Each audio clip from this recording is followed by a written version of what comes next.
prière. Professeur Kapéa, donne la parole.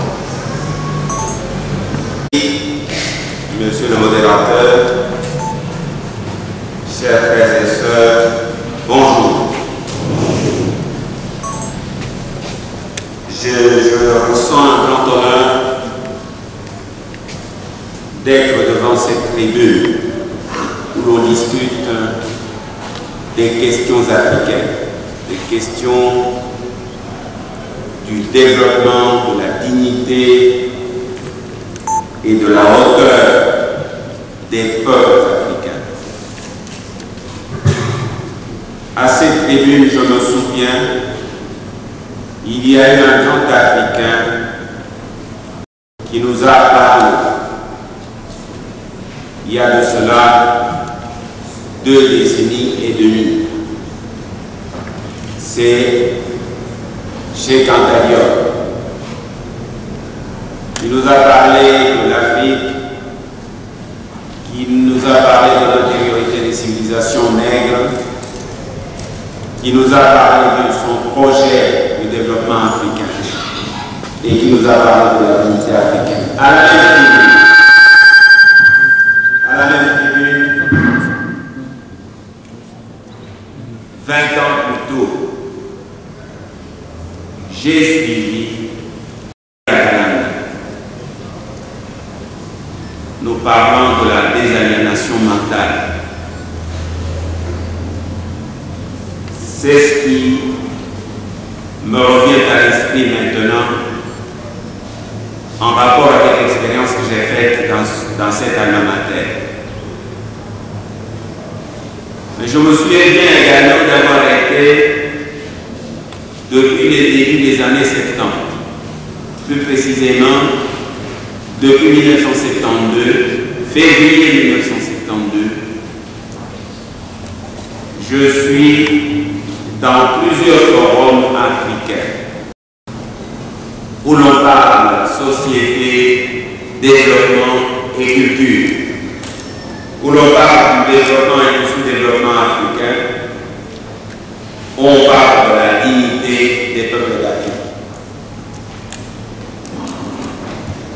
C'est donc avec beaucoup d'honneur et de fierté que je suis à cette tribune pour parler à une génération plus jeune que la mienne. En général, les vieux de mon âge sont très rares dans cette salle et ils sont les bienvenus. Pour leur parler de cette Afrique dont ils devront hériter des atouts, hériter des problèmes, hériter des rêves non réalisés. Une rencontre comme celle-ci est une rencontre extrêmement importante. Je m'attendais à voir une salle comble, parce que nous comptons à peu près 3 dizaines de milliers d'étudiants dans cette université. Mais concernant l'Afrique, je suis un tout petit peu désolé, je vous confie mon désarroi d'être devant une salle de promotion en matière pour notre avenir en Martinique. Cette rencontre est une rencontre essentielle. La science est une quête. La science est une des formes de recherche que l'homme entreprend sur lui-même, sur son destin, sur son environnement et sur ce qu'il ne comprend pas, sur l'absolu. La science n'a pas d'existence en dehors des hommes. Je ne vois pas qu'il y ait des chiens et des chats qui font la science. La science est une activité essentiellement, exclusivement humaine. Elle est liée à notre existence, à notre nature d'homme, une nature qui est penchée à se poser des questions.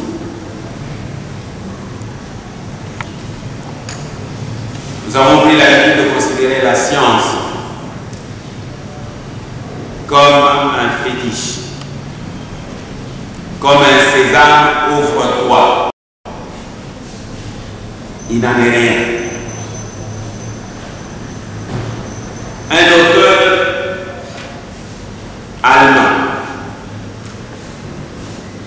posait la question il y a 2 siècles, disait ceci plus exactement. Les hommes comptent chaque jour le nombre de têtes de leur bétail. Vous avez une étable de chèvres, vous comptez les chèvres chaque jour. Vous avez un cheptel de vaches, vous comptez les vaches chaque jour. Mais aucun homme ne s'amuse à aller compter le nombre de mouches qui se posent sur la vitre d'une fenêtre. Cette comptabilité de mouches est inutile et dénuée de sens. Mais la comptabilité des têtes de bétail est une comptabilité, est une activité qui a un sens pour l'homme. Et donc la science est une quête, est une recherche. C'est une façon de s'interroger sur ce qu'on est, sur la science. Définie en tant que telle, la science est universelle. Elle appartient à tous les hommes, à tous les peuples, à toutes les races, à toutes les cultures.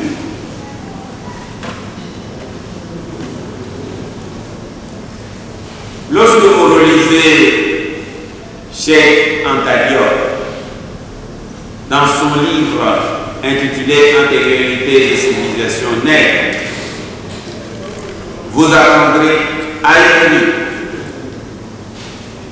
que l'Égypte pharaonique, où vous avez connu des monarques très importants, j'en citerai quelques-uns au hasard, les Ramsès II, les Ramsès Ier, les Toutankhamon, les Amenhotep IV Ménephta, les Séti Ier, et j'en passe. Lorsque vous retournez à cette antériorité, vous apprendrez, disais-je, à l'UNI, que l'Égypte fut envahie par ce qu'on a appelé les peuples hittites. Beaucoup d'entre vous ont déjà oublié ce nom, Hittite. Ils ont raison, parce qu'effectivement l'histoire qui nous a été enseignée de l'Occident ne dit jamais aucune vérité sur ce qu'étaient les Hittites. Nous n'avons pas de livre qui nous renseigne d'où venaient les Hittites, de quelle race ils étaient, comment ils ont envahi l'Égypte, comment ils ont occupé l'Égypte, comment a été liquidée la civilisation égyptienne.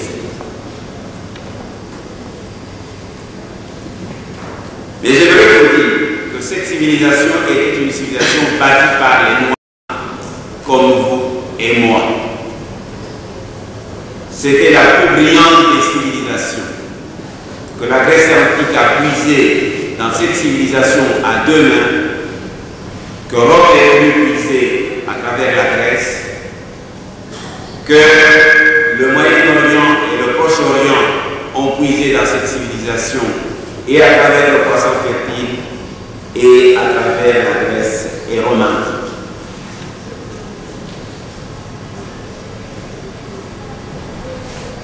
Question, mais cette civilisation qu'est-elle devenue? Cette civilisation est morte de sa belle mort, parce qu'effectivement, les détenteurs de la science, les détenteurs du savoir étaient des prêtres.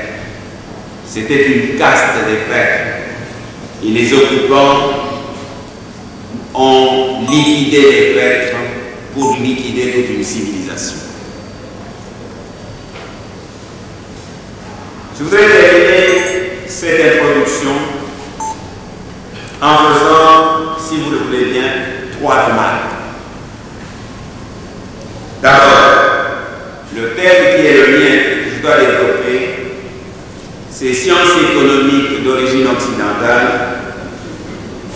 et société et culture africaine. Histoire d'une rencontre. Je voudrais faire deux fois remarques. La première remarque, ce que je vais m'adresser à vous dans la langue française.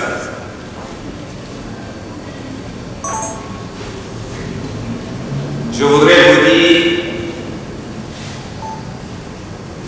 que quelque part je suis gêné. Je suis gêné parce que j'ai été moulé, j'ai été instruit, j'ai été formé, j'ai été éduqué dans cette culture occidentale avec toute la panoplie des langues. Et plus précisément, le professeur Kabeya a été collégien aux humanités gréco-latines, où nous avons appris et le français bien maîtrisé, et le flamand, et le grec, et l'allemand, et l'anglais, au-delà d'autres langues africaines de la région où nous avons effectué nos études. Mais, attention, l'histoire est épuisée. Ce qui est la chair que l'on met au cou d'un esclave peut devenir le lendemain l'instrument de sa libération. Les langues que nous avons apprises jour et nuit et dont nous avons une certaine maîtrise, ces langues sont aujourd'hui dans ce qu'on appelle l'échange entre civilisations un des moyens précieux de notre libération. Ma chair vient d'un détail, il est ici. Lorsque les linguistes nous donnent les statistiques de la langue française dans notre société congolaise d'aujourd'hui, il ressort que 25% de Congolais, quand ils ont face à eux un locuteur de la langue française, ils comprennent à peine l'univers du discours. 10% comprennent le sujet et 2% seulement gardent intact leur sens de réplique et peuvent dialoguer. Des valeurs cardinales de civilisation, c'est-à-dire d'un ensemble de croyances, de foi, d'attitude, de réflexes,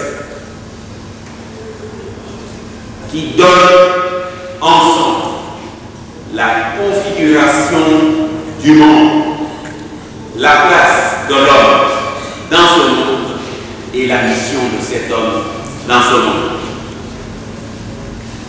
C'est l'univers du sens qui est au cœur de notre culture.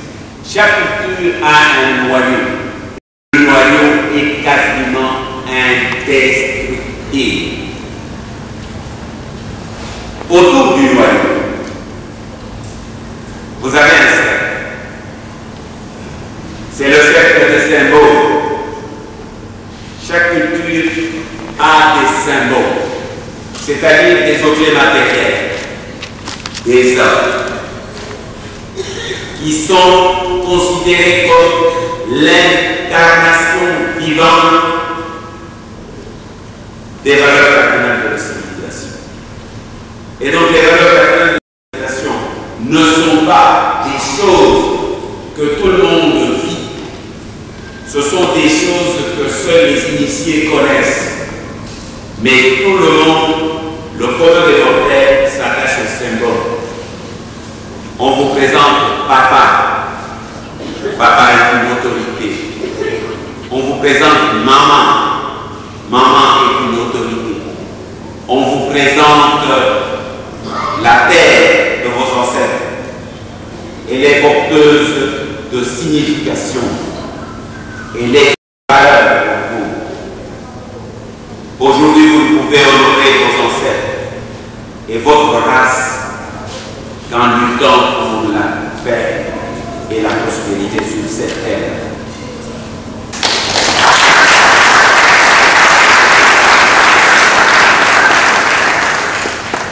La terre d'Afrique est un symbole de notre dignité, symbole de notre ascendance, symbole de tout ce que nous pouvons adorer, de tout ce que nous pouvons servir.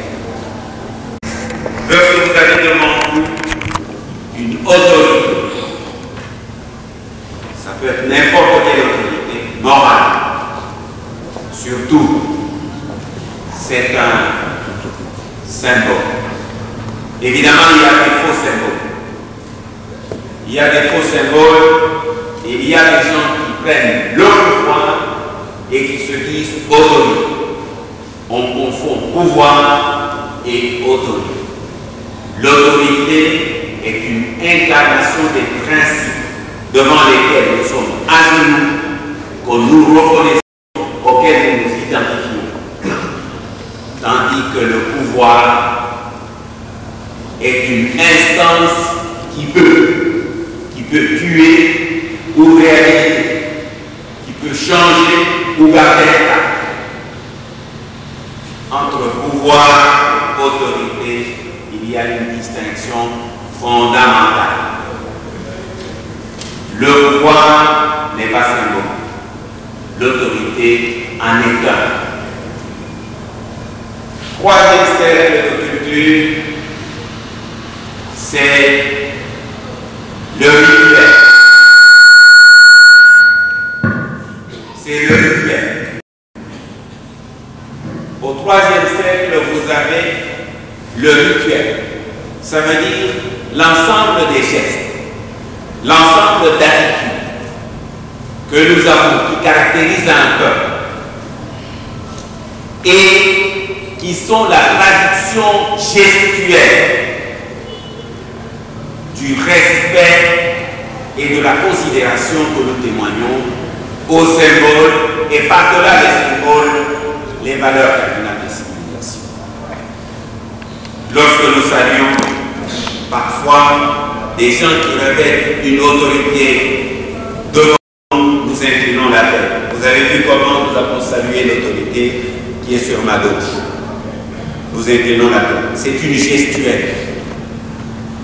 C'est une expression corporelle par un geste qui témoigne du respect que nous avons vis-à-vis de l'autorité, de ce que nous considérons comme symbole d'une norme, d'un principe, d'une valeur universelle auquel nous nous identifions. Et enfin, le dernier cercle, c'est le cercle du folklore. Nous avons tous le folklore. Nous pouvons chanter, sauter, mimer, faire toutes sortes de gestes que nous appelons folkloriques. C'est une certaine expression de la culture. Le théâtre en fait partie. Dans le folklore, l'homme prend la liberté.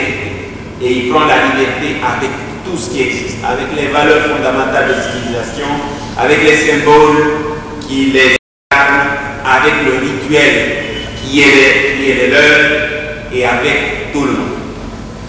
C'est le folklore. Donc une culture est articulée en 4 instances.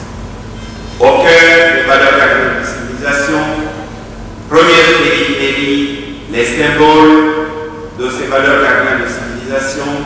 Deuxième périphérie, le rituel.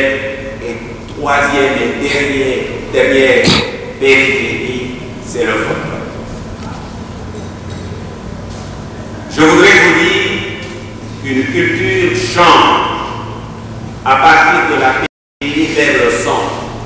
et jamais à partir du centre vers la périphérie. Les valeurs cardinales de civilisation logées au centre se trouvent être le noyau dur d'une culture. Et c'est là que nous habitons notre identité. J'ai suivi mon collègue qui a parlé avant moi. Je l'ai suivi en partie, mais je dois vous dire que je l'ai suivi en totalité. Parce qu'effectivement, parlant de nous, parlant de tout ce qu'il a dit, il était au cœur des valeurs cardinales de civilisation et il a tiré l'illustration dans le deuxième cercle, qui est le cercle du symbolique.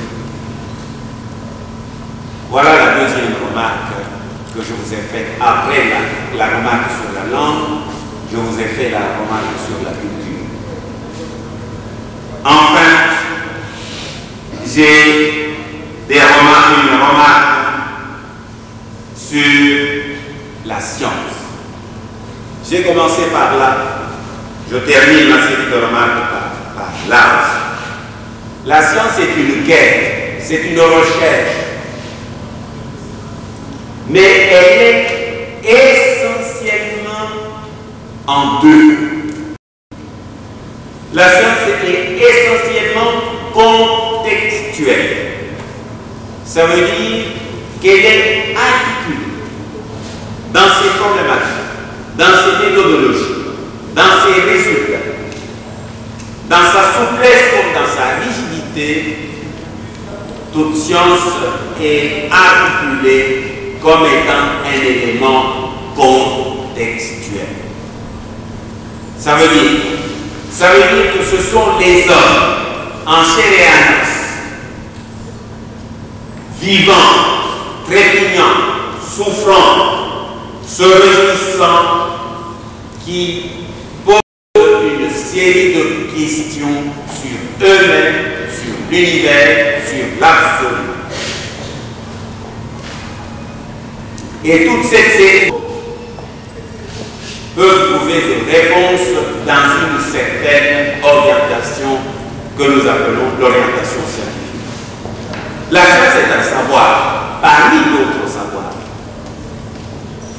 Mais ce savoir-ci a deux caractéristiques. La première caractéristique, c'est d'être un savoir entièrement dépendant de la méthode. La méthode de la science a une prétention à l'universalité. Ça veut dire quoi? Ça veut dire que quand vous proclamez une vérité scientifique, cette vérité scientifique est différente d'une autre vérité sortant de notre savoir, en ceci précisément qu'elle est vérifiable. Et donc elle est falsifiable. Vous pouvez la vérifier à votre tour, vous pouvez même la proclamer non juste, non valable. Lorsque en géographie on vous dit la Terre tourne autour du Soleil, on ne vous dit pas voyez, on vous dit vous pouvez faire un certain nombre d'expériences et vous pouvez arriver à la même conclusion. Et on vous montre la méthodologie suivie pour prouver à votre niveau que, effectivement, la Terre tourne autour du Soleil. Lorsqu'on vous dit un objet relevé à une certaine hauteur au-dessus du sol et lâché à cette hauteur avec une vitesse et une accélération directement proportionnelles à la hauteur et à la masse de l'objet, ceci est vérifiable sous toutes les latitudes. La science est un savoir. Congolaises, Congolais, mes compatriotes, nous sommes dans une confusion où les gens nous font croire que nous n'avons pas besoin de science, que tout est révélation. Faux. Voilà les nouveaux négriers. La science est une activité universelle, attachée à tous les hommes, attachée à toutes les cultures et à toutes les époques de l'histoire, et ayant ses propres moyens de création, d'évolution, de recherche. Voilà ce que l'on fait. Pourquoi je vous parle de ça? Parce que je dois vous parler de la science économique occidentale, d'origine occidentale. Et la science étant définie comme une activité qui se produit dans un contexte de société bien déterminé, un contexte de temps bien déterminé, un contexte d'économie bien déterminé, un contexte de culture bien déterminé, nous avons, avant la rencontre coloniale, un certain nombre de connaissances scientifiques. Sinon, nous serions tous morts. Les Occidentaux que nous avons rencontrés dans une confrontation coloniale ont amené leur propre expérience. Ils ont construit l'université de Vanion, ils y ont appelé les jeunes Congolais à venir puiser des connaissances scientifiques ici. Et j'ai été de ceux-là. J'ai été étudiant, j'ai été assistant, j'ai été chef de travaux. Et après ma thèse de doctorat, j'ai été investi professeur de l'université, docteur en sciences économiques. Et c'est du haut de cette science que je suis en train de combattre. Et je dis, première chose, il y a en sciences économiques des pensées, des résultats de recherche que la société occidentale a trouvés. Je vais vous en parler en premier lieu. En deuxième lieu, je vais vous parler de la pensée, des résultats, des méthodes. Dans la même science économique, les Africains ont trouvé. En troisième lieu, je vais vous montrer comment il y a eu une rencontre entre les deux et ce qui en a résulté. Et en quatrième lieu, je vais vous montrer les difficultés que nous avons au carrefour qui est le nôtre et les orientations que nous pouvons adopter pour notre propre libération et notre dignité de peuple noir, de peuple africain.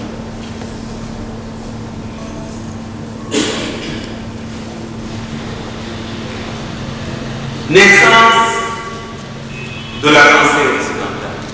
C'est simple. L'Occident a une théorie économique. La théorie économique est née, celle qui nous a été transmise et qui continue à nous être transmise jusqu'aujourd'hui.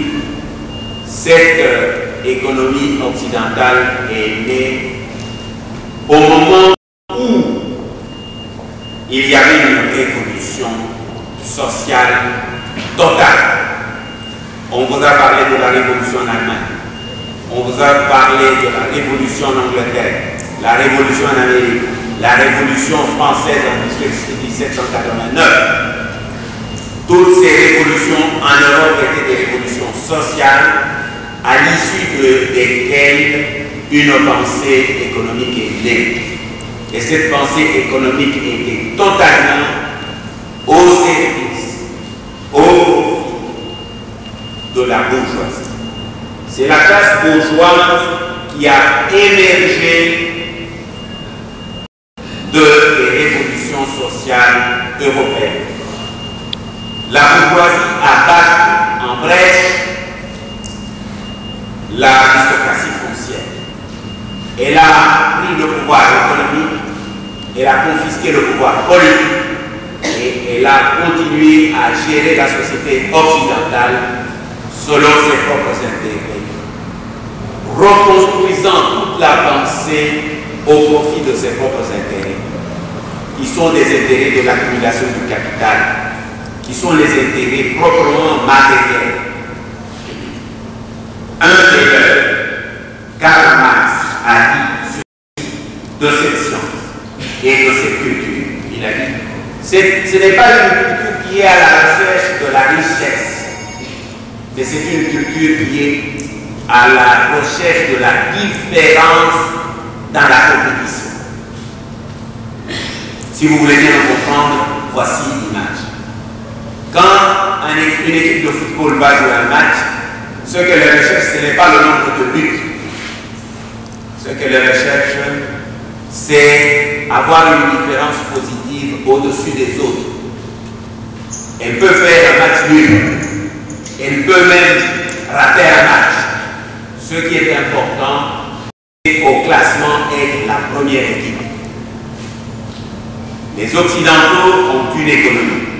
Cette économie, ne vous méprenez pas, cette économie n'est pas à la recherche de l'argent, rien que l'argent.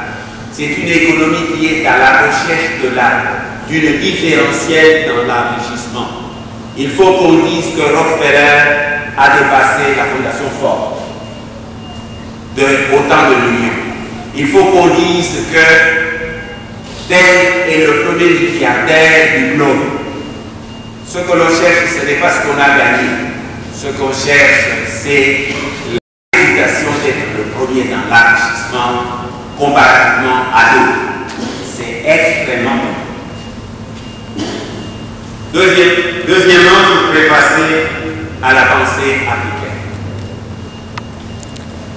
Dans l'économie africaine, je vous fais une synthèse, c'était l'économie africaine qui a fait le contexte dans lequel est née la pensée africaine, est une économie essentiellement naturelle, une économie agricole, une économie d'élevage, une économie de chasse et cueillette. Donc une économie où l'homme existe à côté de la nature, où l'homme n'a pas pour mission de dominer la nature, de démontrer à la nature qu'il est au-dessus de celle-ci, mais l'homme qui n'est pas en compétition avec la nature est en connexion avec la nature et vit en harmonie avec elle. Et donc, subit les aléas de la nature et s'en accommode parfois. Les intempéries, les risques, les dangers font partie de notre existence. Intempéries, risques et dangers provenant de la nature, de notre existence avec la nature. Ce qui fait qu'un des moyens essentiels de l'homme africain pour tenir tête à ses aléas, à ses risques, à ses misères, à ses dangers, c'est de se souder ensemble et de créer une solidarité. Et cette solidarité, c'est une solidarité viagère. Parce que cette solidarité, est une solidarité que nous retrouvons chez nos parents, chez les parents de nos parents, chez les parents des parents de nos parents. C'est cette solidarité qui nous lie entre nous, Congolais, entre nous, Mongo, entre nous, Boundé, entre nous, Seba, entre nous, Oyo. C'est cette solidarité qui nous lie ensemble et c'est cette solidarité qui nous lie et aux générations passées et aux générations à venir. Notre propre façon de forger notre épanouissement, de résister le plus possible aux aléas, était de fonder une solidarité agissante de tous les instants entre les hommes. Face à l'individualisme de la bourgeoisie occidentale, le paradigme ici est la solidarité viagère, la solidarité existentielle. Troisièmement, la rencontre. La rencontre se fait entre les deux cultures. La culture occidentale est à la recherche du cuivre, du cadmium, du tungstène, du wolfram, du colombo-tantalite, de l'uranium, du germanium, du diamant, de l'or, dans le sens de l'enrichissement sans fin, ce qui est la norme. Et la civilisation africaine qui a été prouvée et rendue à l'esclavage a un sens tout autre, le sens de résister, le sens de subsister, le sens de survivre grâce et à travers la solidarité. Et donc, l'individualisme militant de l'économie politique provenant de l'Occident et la solidarité existentielle qui est au cœur des valeurs cardinales de civilisation de l'ère se sont confondus. Et le choc a été très dur. Nous vivons ce choc maintenant. Au jour d'aujourd'hui, les étrangers puisent dans le sol, dans le sous-sol, puisent dans nos énergies et rapatrient les richesses matérielles.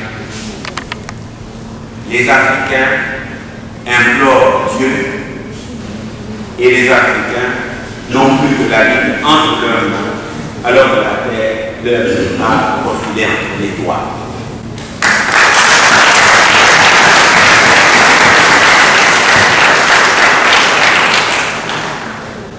C'est cela. Ce que notre hyper-religiosité, notre croyance dans l'au-delà aujourd'hui est une aberration.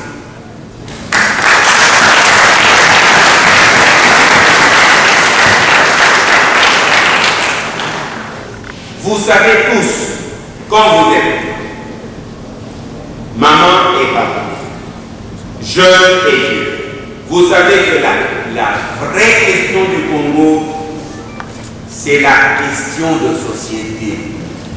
Ce n'est pas une question individuelle.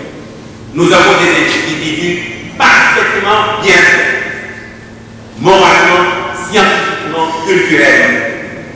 Mais c'est pris collectivement en tant que nation, pris collectivement en tant que peuple, pris collectivement en tant que société que nous ne valons rien.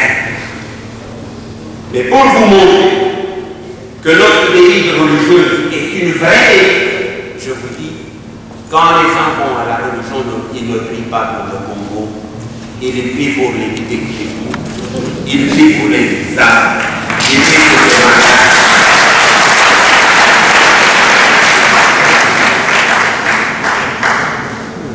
Bien que dans la Bible, il y a même tout un psaume, ou je ne sais pas quoi, où il y a une prière pour Israël.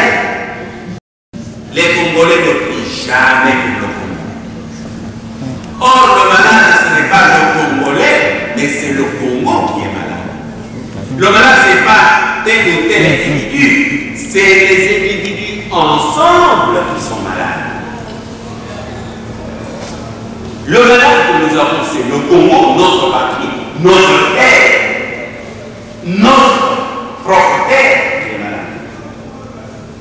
La manière dont elle est gouvernée, la manière dont elle est orientée, la manière dont ses richesses sont aliénées, c'est ça.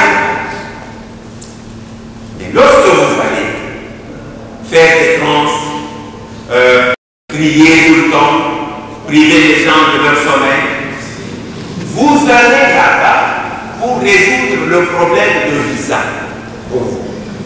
Le problème n'a pas mobile, n'a pas. Le problème n'a pas mobile. Le problème n'a pas qu'il y a. Le problème n'est pas écouter la qualité.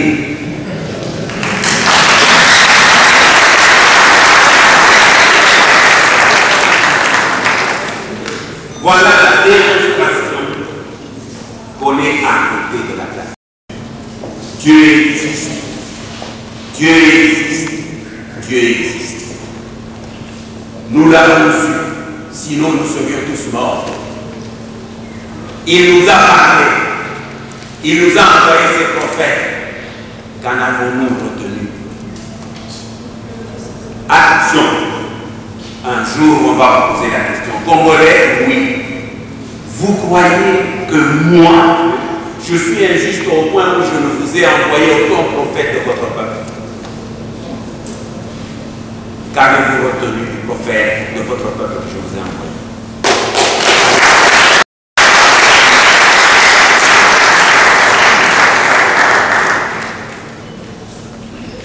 Vous n'y échappez pas. Si nous croyons que Dieu est là, si nous sommes conscients que Dieu existe pour toutes les races, pour tous les peuples, pour toutes les cultures et pour toutes les nations, que nous sommes tous des créatures de Dieu, nous devrions commencer par nous respecter. Nous devons comprendre qu'autant il a donné à tel peuple, il a aussi donné à tel autre peuple. Quel est le miracle que nous avons produit d'être la race la plus ancienne et d'être le peuple le plus ancien de l'univers? Et c'est seulement au XIXe siècle, après Jésus-Christ, qu'on nous apprend les prophètes. Réfléchissez. Dieu ne pose pas cette question, il faut savoir répondre. Il vous dira, bien sûr, 19e siècle, les prophètes, les nouveaux, vous les avez eus. Mais 14e siècle, j'étais avec vous. 2e siècle, j'étais avec vous. Je vous ai...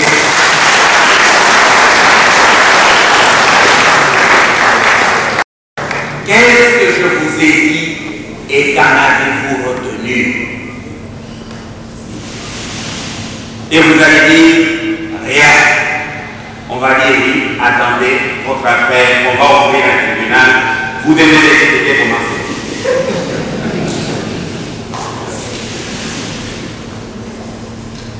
Dieu est partout. Dieu nous apparaît de mille manières. Dieu peut nous apparaître à travers différentes religions. C'est la pratique que nous avons des religions qui est une pratique conforme à notre statut d'esclave. Nous permettions notre esclavage en pratiquant la religion telle que nous la pratiquons.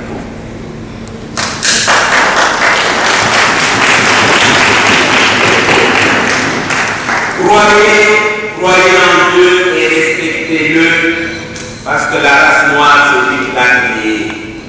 C'est pas vous. Et s'il a trouvé que pour l'harmonie du monde et sa grandeur à lui, il existe sur terre une race noire, vous n'avez pas le droit de venir insulter cette race. Non. Vous n'avez pas le droit de l'humilier. Surtout si vous êtes vous-même de la race noire et vous humiliez votre propre race. Les Blancs, après s'être fédérés au XVIIe siècle, ont signé un concordat où ils ont dit, entre catholiques et protestants, on s'entend. Cuius religio, ilius religio. Je traduis. Celui qui a l'autorité au-dessus d'un peuple, c'est celui-là qui doit enseigner sa propre religion. Et la paix sera sauvegardée.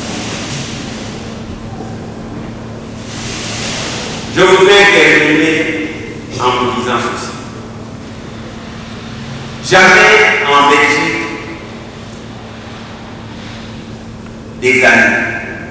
Quand je suis allé en Belgique pour rédiger ma thèse en 1975, j'avais des amis. Et les amis étaient afghans, iraniens, russes. J'avais des amis rouges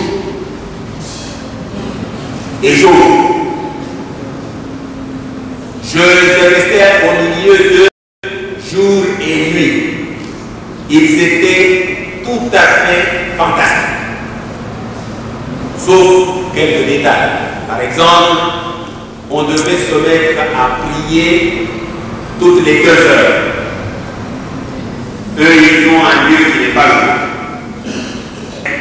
Eux, ils ont un lieu devant qui, devant la face de qui ils ont peur, vous avez un lieu que vous prenez comme complice quand vous allez voler.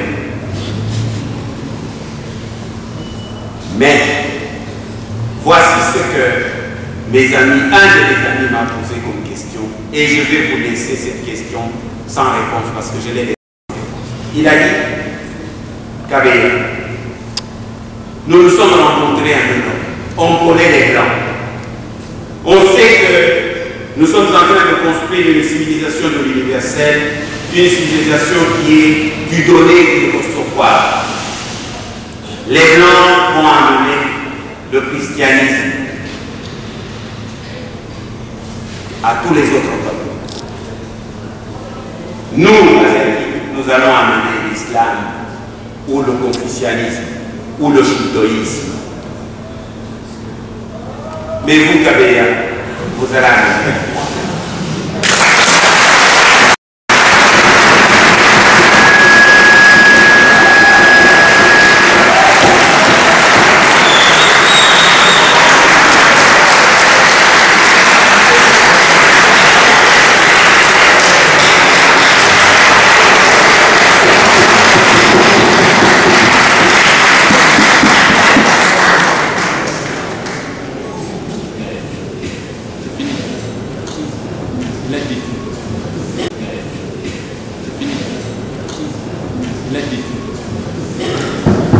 Merci beaucoup, professeur Kabila.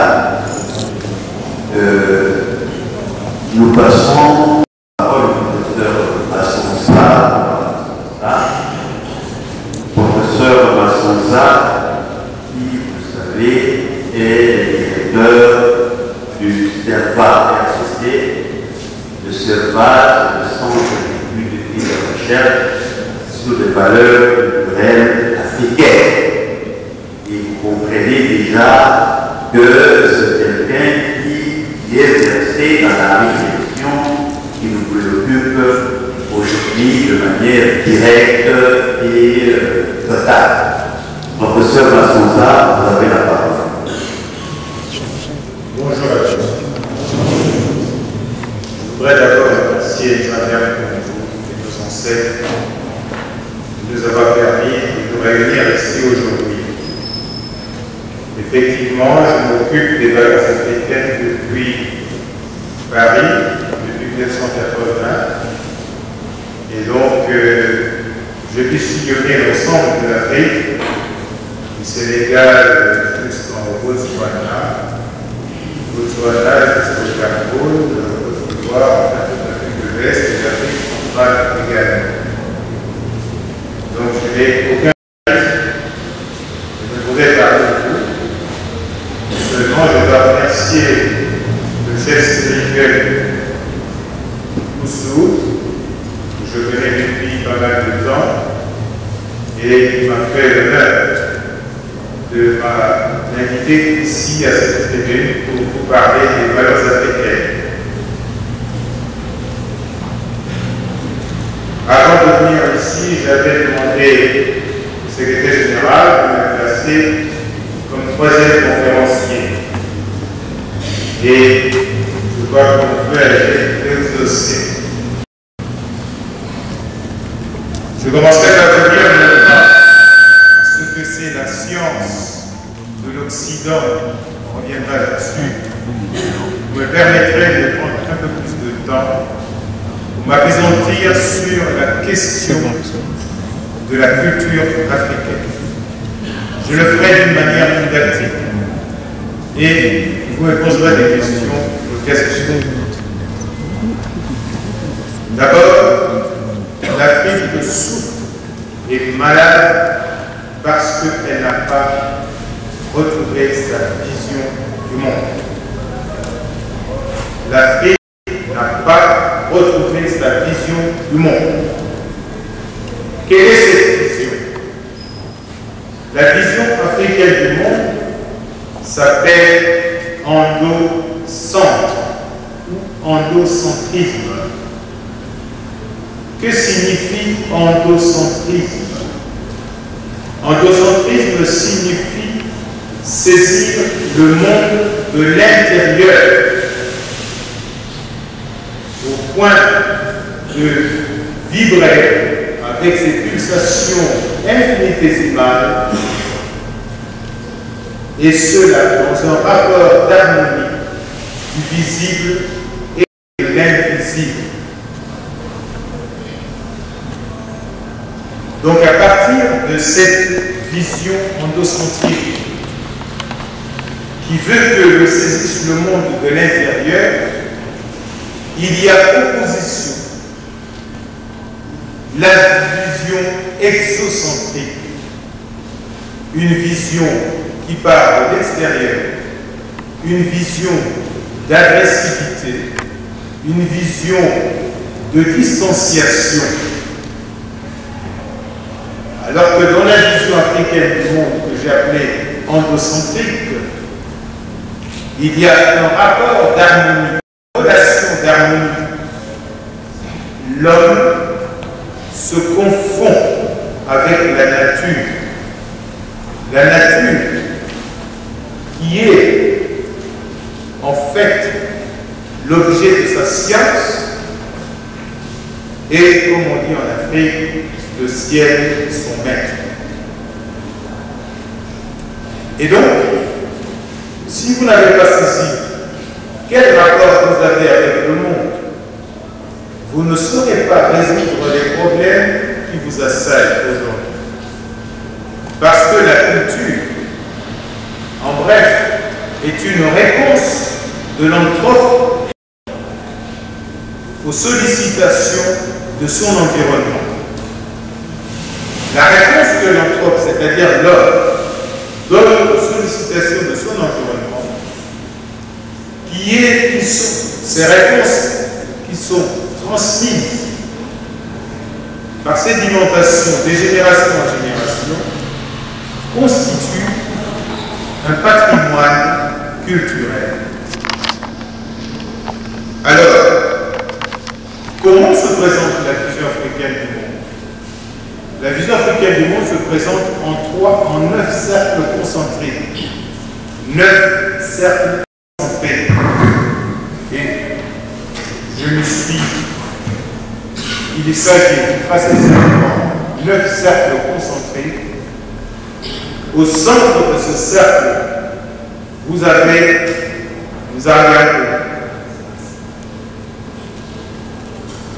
Zambia-Congo est peut-être traduit par Dieu parce qu'il n'a pas les mêmes attributs. Mais on reviendra peut-être là-dessus dans les questions. Au cercle, au milieu, vous avez Zambia. Tout autour, vous avez les Banzars, ou les Nékés, comme on appelle en Égypte pharaonique.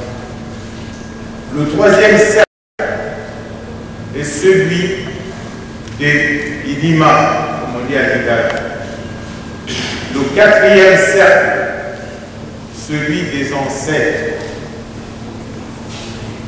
Le cinquième cercle, celui de l'homme parfait, le sage. Le sage qui est vivant avec vous, qui vit avec vous. Je reviendrai sur la question des ancêtres. Sixième cercle, c'est le cercle de l'humain, vous et moi. Septième cercle, le règne animal. Huitième cercle, le règne végétal. Et le neuvième cercle, le règne minéral. Telle est la vision africaine du monde. Donc à partir de cette vision, vous avez le règne minéral, le règne végétal, le règne animal et l'humain, qui se différencient par l'intensité, le degré d'énergie émise ou reçue.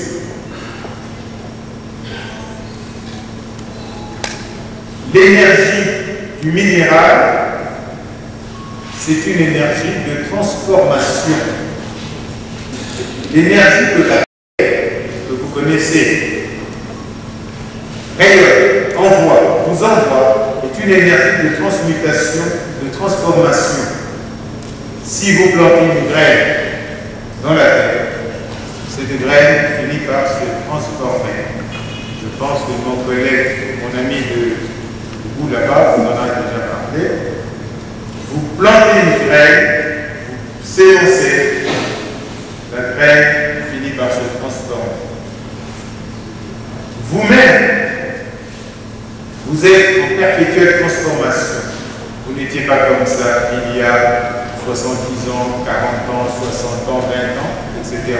Vous êtes aujourd'hui par le fait qu'il y a des énergies de transformation qui agissent en vous. Et en vous, il y a le règne minéral que vous retrouvez, selon les médecins, sous forme des os, etc., les dents, les cheveux. Ça fait partie du règne minéral.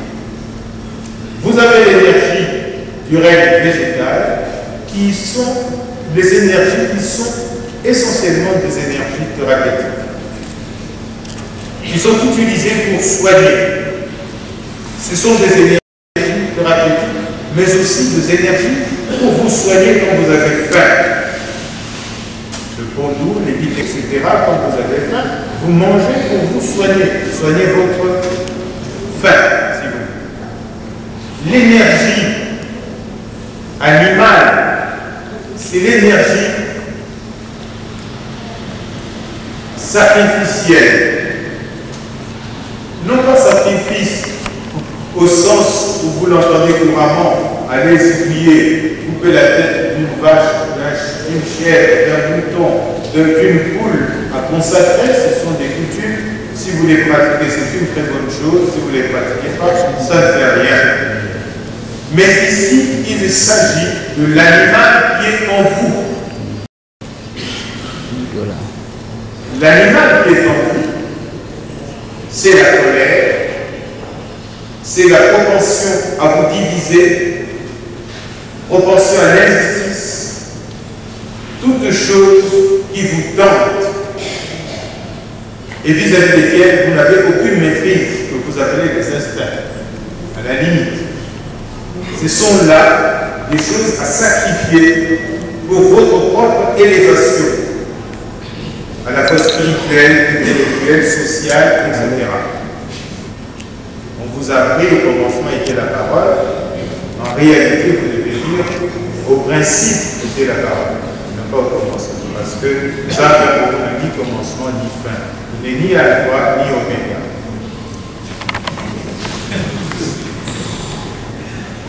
Voilà ce que nous entendons par vision africaine du monde.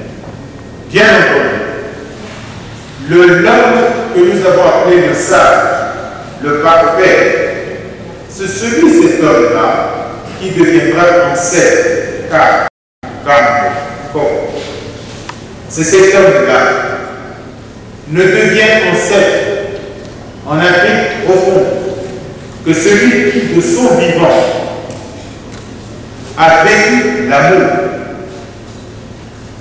a enseigné l'amour, a partagé l'amour.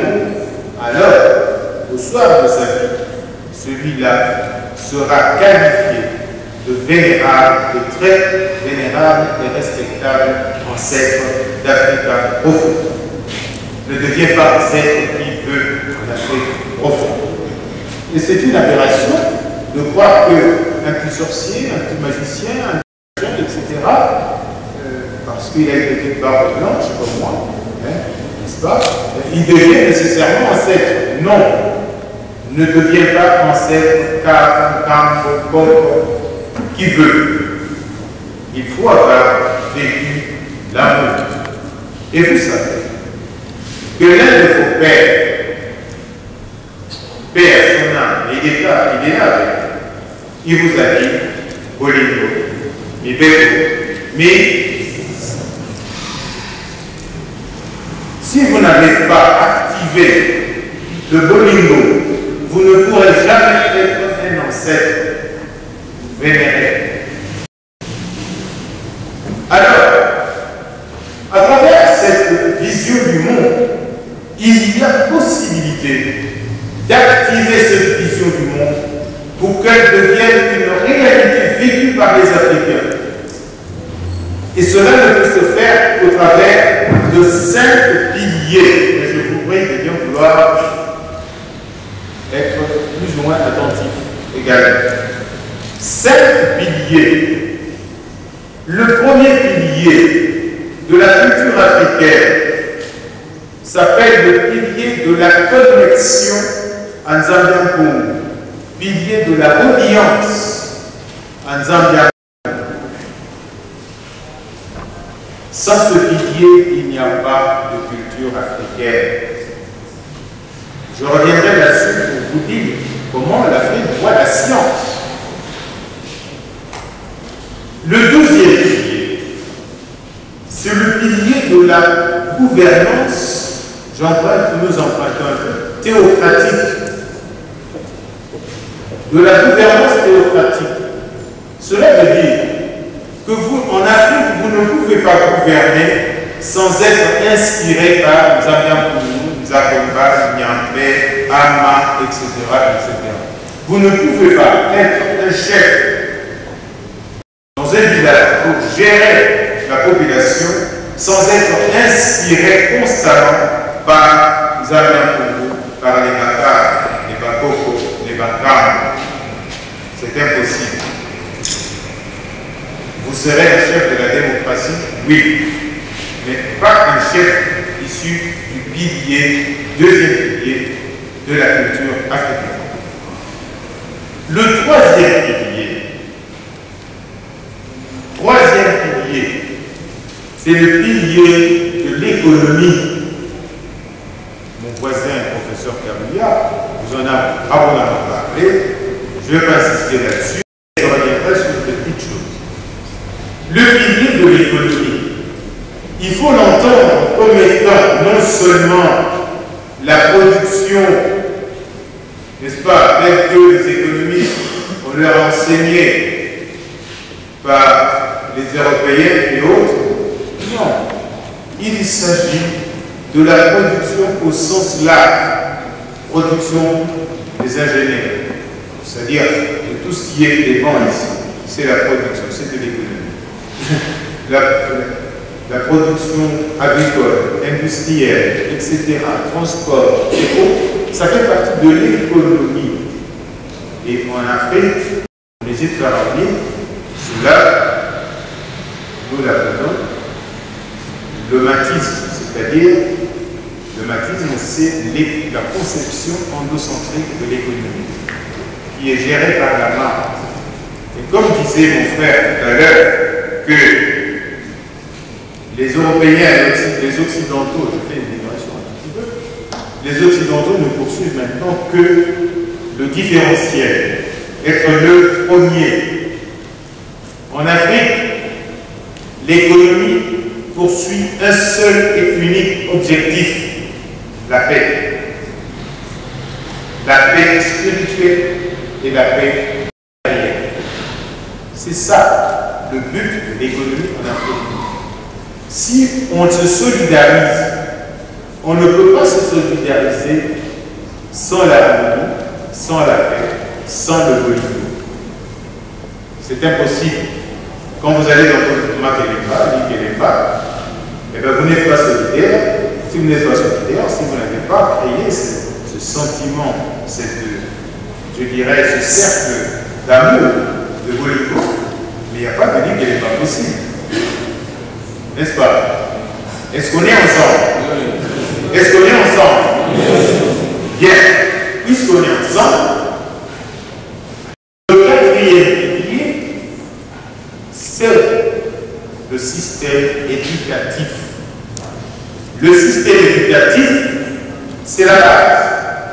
C'est ce système éducatif qui produit les ingénieurs, les économistes, les médecins, etc. dans le système que nous avons appelé le pilier 3 de l'économie.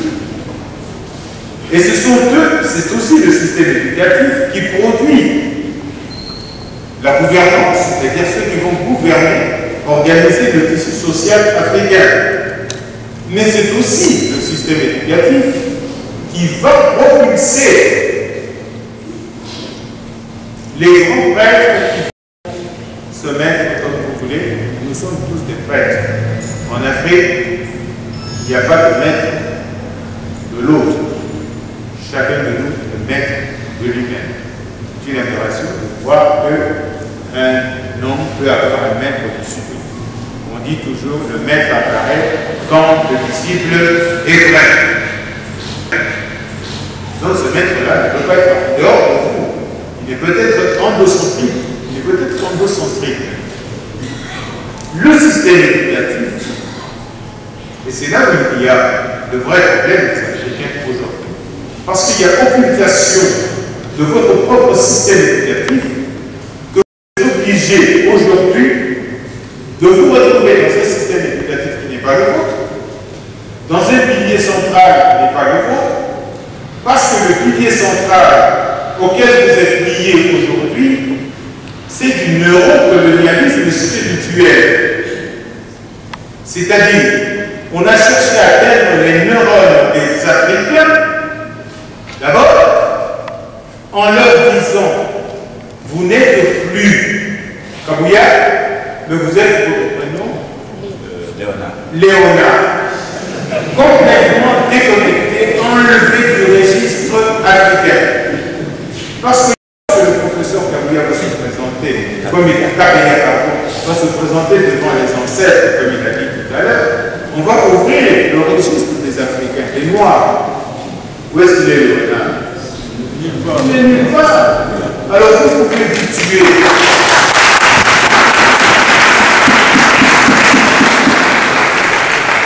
Vous pouvez vous épouser, appliquer. Je ne suis pas venu ici pour créer la guerre de religion, mais je trouve quand même important que l'on dise notre Père qui est aux cieux, que ton nom soit sanctifié, que ton règne vienne, que ta volonté soit faite sur la terre et au ciel. Récitez-le moi.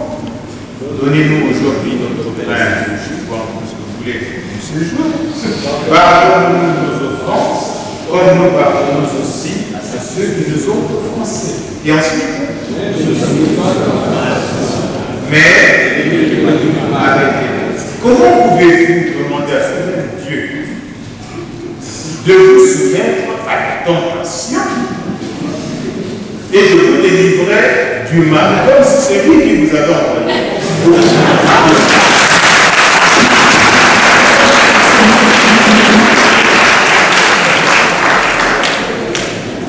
Alors, tous les jours, il est comme ça, sans faire attention. Et vous croyez que vous aurez des résultats? Non. Parce que vous avez quitté votre pilier central de Nzambi en vous. Alors, puisque dans cette trajectoire de Nzambi en vous avez tout, comme il a dit tout à l'heure, il vous a envoyé quelqu'un le 6 avril 1921. Qu'en avez-vous fait? Que faites-vous aujourd'hui de lui?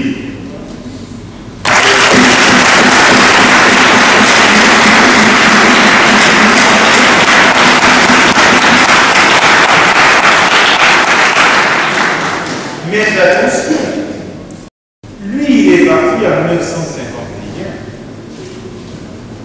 Mais un autre est venu, pas sur le même registre de pilier central de la connexion, de l'alliance, de la reliance, mais sur le pilier de la gouvernance, que vous appelez démocratique, peu importe, je ne sais pas ça. Celui-là, il est venu aussi. Il vous a dit exactement ce qu'a dit le Fum Kimba. Commençons par l'Afrique centrale. Cette République démocratique du Congo. Terre bénie.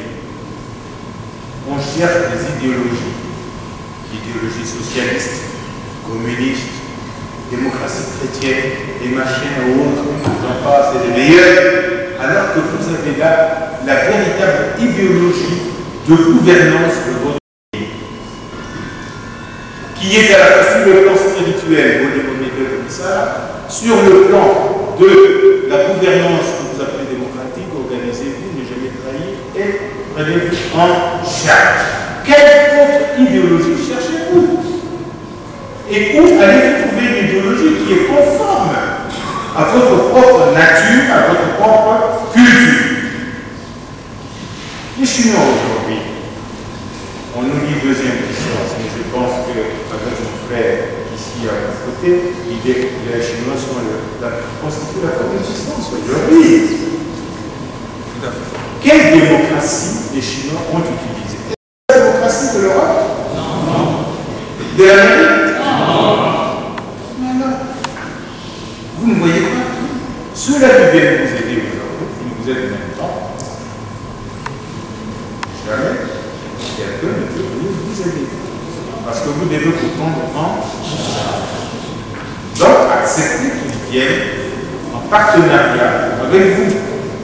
Sont en partenariat avec nous. Et nous voyons que ceux-là même qui n'ont pas suivi cette fameuse démocratie tant chantée par Mitterrand en 1990, la bonne, que sans la démocratie, il n'y a pas de financement, de coopération, etc.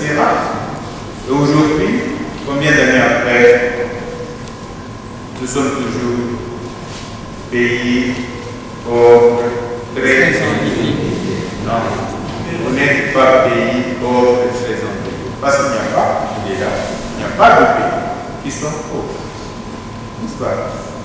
Mais vous êtes des personnes pauvres, toujours exclues. Personnes pauvres, toujours exclues. Voilà, c'est ça la définition de PPT.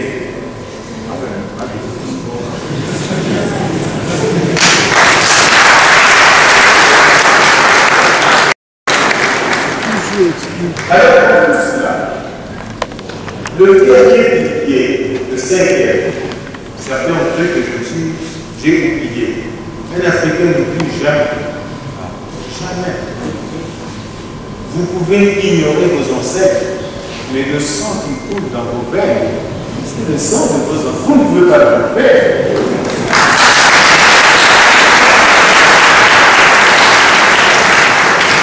Le cinquième pilier, et mon frère l'a dit, et je suis tout à fait d'accord avec lui, et avec notre maître, parce que je suis aussi le suivant de Cheikh Anta Diop, eh bien, c'est la langue.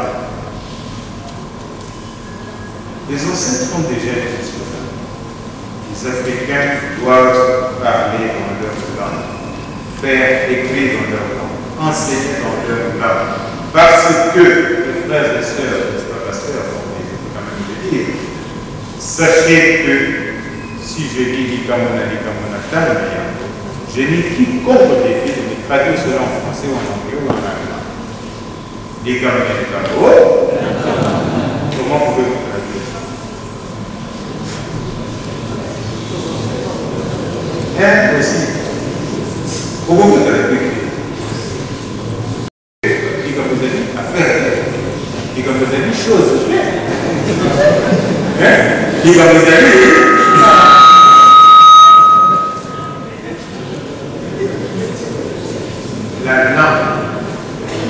la langue est très importante. Parce que si vous ne connaissez pas votre langue, vous êtes un zombie. Un zombie. Vous marchez, mais vous êtes déjà enterré. Alors, le chef spirituel a eu la lumineuse idée, l'inspiration extraordinaire d'organiser cette conférence sur la science de l'Occident et face à la tradition africaine. N'est-ce pas? Je brosse un tout petit peu ce que nous entendons par là. Mais avant de terminer, sachez qu'il y a 9 valeurs fondamentales africaines. Quand vous parlez de valeurs, c'est quoi les valeurs africaines? La première des valeurs africaines, c'est l'amour politique. Ça, rien à faire. Deuxième valeur, c'est la vérité. Quand vous n'avez pas la vérité, pour constater. Pour constater. Bien clair. Donc, n'est jamais menti. La vérité. Troisième, la justice. Quatrième, J'ai mis ça en quatrième parce que ça forme le carré, c'est l'unité. Bananga et Otikara, Olingana, Osala Liboke Moko, Ambate, ceux qui vous avez dit, c'était un peu à Congo, à Congo, Camino, et vous avez dit, Congo, c'est ça l'unité, c'est la solidarité. Et les parents, avant de partir, ils disent tous les ans, c'est l'Afrique. Il faut perpétuer ce qui est perpétuable et enlever tout ce qui est folklore, comme l'a dit mon frère, tout ce qui est folklore qui change avec le temps. Est-ce que vous voulez vous changer? Ce n'est pas propre à l'Afrique, mais comme l'Afrique est le berceau, comme on vous a appris, non seulement de l'humanité, mais c'est le cœur de l'humanité. Non seulement le berceau, on peut prendre le berceau, le jeter avec une montagne, mais le cœur, jamais. Parce que le cœur reste dans la momie, n'est-ce pas, en Égypte pharaonique, parce que c'est lui qui permettra d'être sur la balance de Mars. Alors, cinquième valeur, c'est l'harmonie. Sans harmonie, il n'y a pas de solidarité, parce que c'est l'harmonie qui soude. C'est une règle d'or qui soude tous les Africains. Des fois, on me pose la question de l'économie. Alors je réponds, fais ça le mon école locale. Je comprends l'école locale. Oui, l'école locale. Fais ça le l'école locale. N'est-ce pas?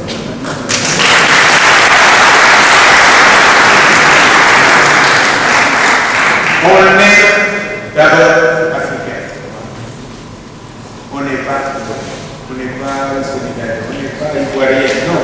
On est d'abord africain. Mon frère fait aussi longtemps pour moi, Namibie.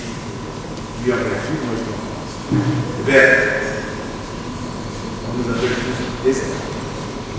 Et quand quelqu'un commet une erreur, des enfants qui viennent écouter des histoires de foi, on ne dira pas que c'est bien pour eux. C'est l'Africain, ce noir-là. Il a fait des histoires. N'est-ce pas?